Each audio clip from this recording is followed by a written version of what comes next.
Yo, what's good, YouTube? How you guys doing today? It's your boy here, One Stock Civic.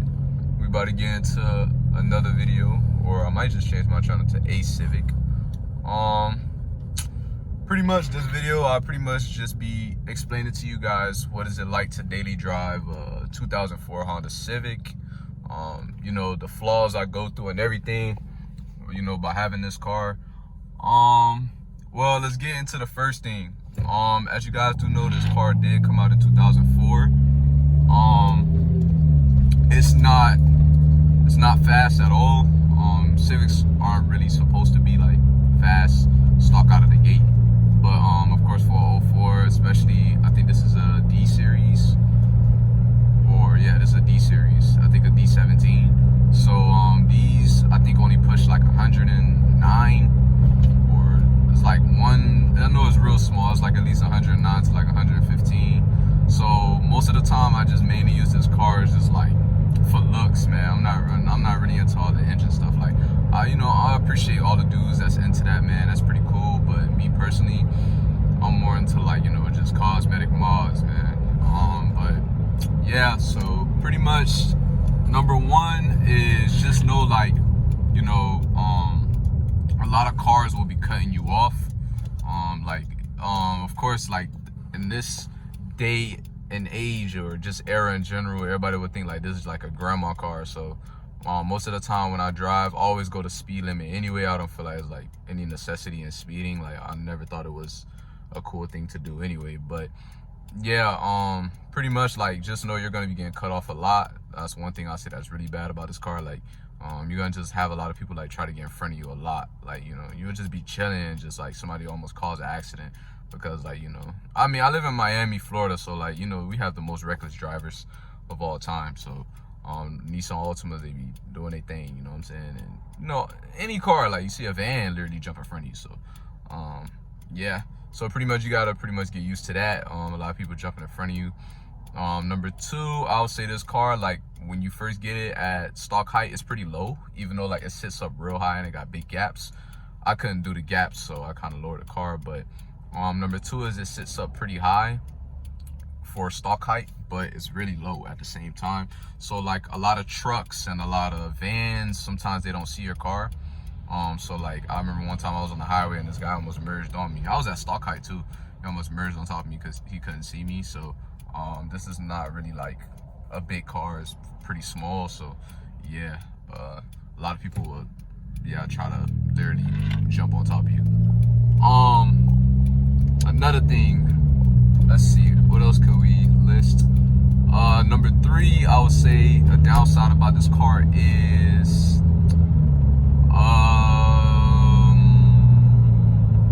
maybe the looks. I feel like this look on this car, like, it's cool to make it like look good. Like I feel like it's easy, but at the same time I feel like it's kind of hard, you know, because you don't want to rice it out too much. Like you don't want to get a new bumper that's kind of rice, you know what I'm saying? Like, you know, even though you try to go the cosmetic route, it's easy to like really make this car look terrible.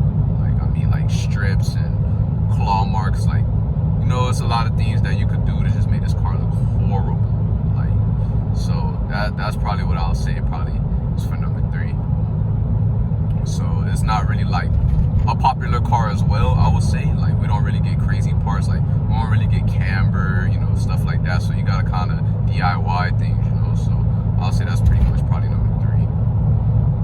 Number four, I would say is, I don't know if this is a Civic problem, but one problem I definitely had on my car, I would say, is maybe the speakers. On my back speaker, for some reason, is blown. Like, I mean, I'm not gonna lie, I do be ODing it. I do have my like musical like 43 volume. As you guys can see, I just got the regular little thing. So but yeah, so pretty much my bass is out of there. Like it comes on and off, and it just be like, you know, just making like cracking noises and stuff. But yeah, that's pretty much what I'll probably say about number four. Number five, downside on this car is some versions come with hubcaps and some versions don't. So for the my LX, I had Honda hubcaps, and you know, sometimes you just want the Honda, you know, silver or aluminum wheels. So you know, I I didn't have that version. I had to go with the hubcap version, and you know, it kind of makes the car look even more like grandma look. You know what I'm saying? Like, I kind of feel like that's kind of what they wanted to do to this car, but you know, that's pretty much what I would get from that. But yeah, it was pretty hard, you know, to make this car look different with the kind of wheel setup I was going with when I first had the car. So it was kind of different. Alright, so that's pretty much like everything I got for like bad. So that's kind of the main thing. Like, number one, I'll say, is speed and getting cut off. Like, a lot of people, they'll cut you off, bro. That's like one of the most annoying things, because of just the way the car look, you know. And you know, honestly, this car is just a daily, like, it's just meant for you to just get the point A to point B, like, not fast or anything. So I just feel like a lot of people just forget about what daily driving is, you know. So for the pros, man, this car has a lot of pros. First pro I would say is gas mileage. Gas mileage is amazing on this car. If you want to put maybe like $20 in the tank, you could go half, you can go full, your gas will not go down. Well, honestly, it depends on how you drive, I'm not gonna lie. If you like abuse this car, which is very hard to do, but if you do, then yeah, the gas mileage might be pretty bad. But gas, man, gas mileage, you run, you know, 85, or I said 85. That's racing fuel. 87. So this gas, the car is pretty good on gas, man. And I think it only takes like 10 gallons, I think, maybe 10 or 11 gallons. So yeah, that's pretty much a good $25-$30, and you'll be good for maybe like 2 weeks, 3 weeks. So yeah, I don't remember the last time I filled this car up. Okay, for number two, I would say parts and labor. All right, as you guys do know, this is a Honda, so the parts and the labor would be the cheapest. But I will say the most expensive part to do on this car will be suspension. And to be more specific, it will be the suspension in the rear, okay? Now let me explain why. All right, so for rear suspension, you'll have to legit go in the trunk and basically unloosen the bolts and, you know, things like that. So pretty much you gotta in order for you to get to the strut, you have to actually unloosen the bolts that's inside of the trunk. So I would say that's kind of a downside, man. So yeah, that's one thing I'll say. But the parts and the labor is cheap, man. Most of the stuff I got was mainly from like eBay, Amazon. Headlights for both sets, you get them for maybe like $95, $100. Like, everything on this car is pretty cheap, I'm not gonna lie. Let's see. Another good thing about this car would be it's pretty easy to work on. Most of the problems I did run into, which is barely anything, or things I just wanted to change on the car to make it look different, it was pretty easy. It was pretty simple. You know, I have no mechanical experience at all, so I just pretty much just used my Honda, and I was like, well, we're gonna just try to learn on the Honda. And yeah, the Honda has taught me a lot of things, man, from air intake to pretty much anything you could think of. Honda has taught me by just, you know, changing out simple things. So yeah, Honda for the win. But yeah, if you have any problems with this car, 9 out of 10, you probably will be able to fix it yourself. It may take some time, of course, because you don't have any mechanical experience, but if you do, it should be a piece of cake. The engine bay is very small. That's one thing I'll say that's kind of annoying. I feel like everything's kind of tight. But once you like remove the air box or the air filter, the stock one that comes with the car, honestly, the engine bay looks way more spacious. I feel like that takes up the most space. Hold on, guys, give me a second. Let me park real quick, and then yeah, because I'm kind of holding the phone with my hand. So give me 1 second. All right, so I finally parked. So pretty much, where was I? Yeah, engine bay. Once you take out the air filter, you should be pretty much good to go. And pretty much make the engine bay a little bit more spacious. Let's get into number 4. Number 4, I'll say, is the car is just honestly it's just basic. Like, I just like stuff that's, you know, you don't really have to do too much to make it stand out from others. Because, you know, a lot of people that drive this car, they don't really do anything to it. So it's like when you just do like just a little something, like, you know, lower it a little bit, throw some wheels, is like, wow, you know, it makes a big difference. So it's kind of like just basic things you could do, just make the car just look way more aggressive, or just, you know, just different in general. Not really, I'll say aggressive, because it don't matter what you do to this car, it don't really look aggressive. Let me see. Number 5, I would say, is a very, very good thing about this car is it's reliable, bro. Like, this car has never let me down. I had this car for 2 years.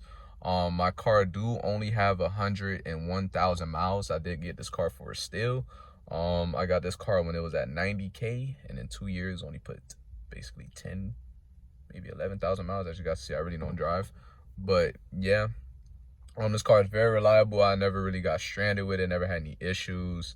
Everything I've done to this car is pretty much self-taught, do it yourself, you know, just take your time. Mods I did on this car myself, from suspension to wheels to trying to get my fitment to be at least decent. I pretty much did everything by myself. So this car has pretty much taught me a lot, and it's like pretty easy to work on, and it's also reliable. So it's just a car that basically just won't leave you stranded, like, honestly. Unless you're getting into like more of like coolant issues and stuff like that. Like, that's when you have to kind of dive into the car and dig deep into like the coolant system and understanding like where the leaks is coming from and stuff like that. But besides that, like, you could just do basic stuff, oil, tune up, good to go. Like, just take care of the car. You know, just, it'll take care of you, man. So that's pretty much what I learned from this car. It's very, very good. You know, it's not the best looking to a lot of people, but to me it looks pretty cool. But you know, it's literally gets the job done. Point A, point B, you know, did a little bit to it, you know, a little bit in style, but yeah. Point A, point B, that's pretty much it. Now here's the question: should you drive this in the year of 2024? I would say no, and I'll explain why. All right, even though this car is reliable, you'll never have any problems with it, the only scary thing about this car is it does not pick up speed like every other car. And what I mean by that is, when you're getting on highways, you're basically like almost causing an accident because of the way you're driving in this car. It's like, it just doesn't pick up the way regular traffic would. So it's kind of, I wouldn't say it's difficult, but it's kind of annoying. Like, you know, like, you're trying to pick up speed, but then, you know, the person behind you is tailgating you, you're kind of worried, and you're like, oh my God. So it's like, it just be a lot going on with this car. Like, I just feel like it's worth having because the reliability and the gas, and, you know, it has so many good pros upon it. But it's like, when you really think about it, like, in this era, like 400 horsepower, 300 is like the daily driven cars, and I'm at like 119. Like, man, that's a big difference. So it's like, you know, you kind of stand out more than like regular traffic. Like, just a lot of people just merge on top of you. They honk at you a lot, like you're going too slow. Like, it is really annoying, you know. I mean, it's mainly because I live in Miami, but, you know, I would like say, yeah, like, you could drive this. Like, I love driving this car, but all I could say is, like, if you do purchase this, just be careful, because a lot of people there, like, just maniacs, man, when it comes to driving, man. Like, everybody's in a rush, you know, everybody has somewhere to go. So, you know, it's not really like a chill session. Like, I could cruise in this car all day, but just know somebody will get behind me and try to like push me off the road, like be aggressive. You know, it just be so uncalled for. Like, I'll just be minding my own business and stuff.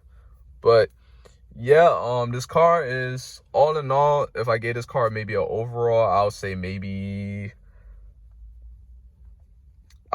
a 7, maybe like a 6.8 out of 10.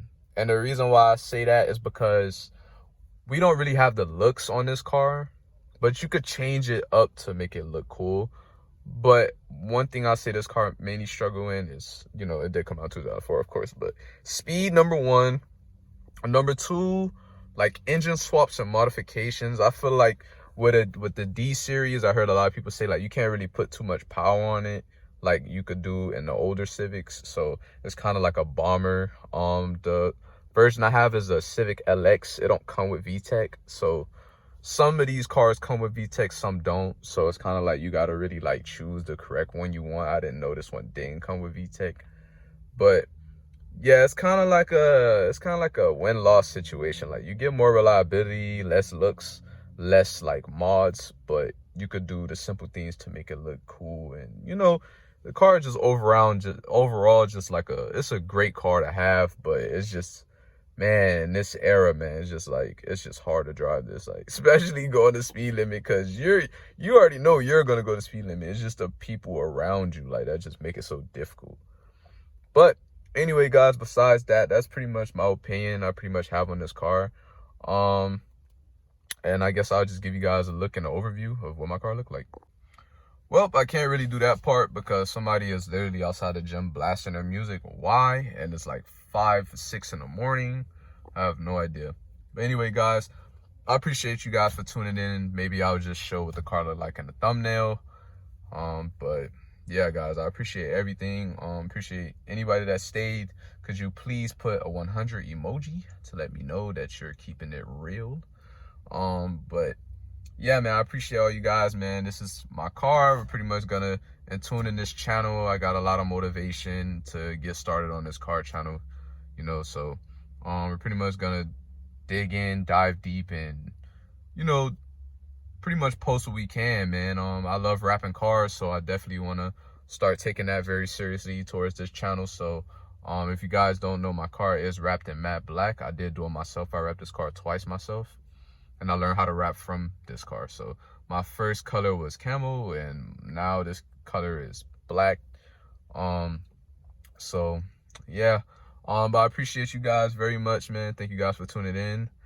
It's One Stock Civic, and we have another video coming this week. I'll see you guys soon. Be safe, and always remember, the progress is the best when you have the right head upon you. And what I mean by that is, believe in yourself, stay positive, and have patience, and you could rule the world. Think about that. But all right, guys, make sure you guys put that 100 emoji so I can see who really stayed in the video. But all right, man, y'all have a great day. Be safe, and I'll see you guys in the next one. I'm out.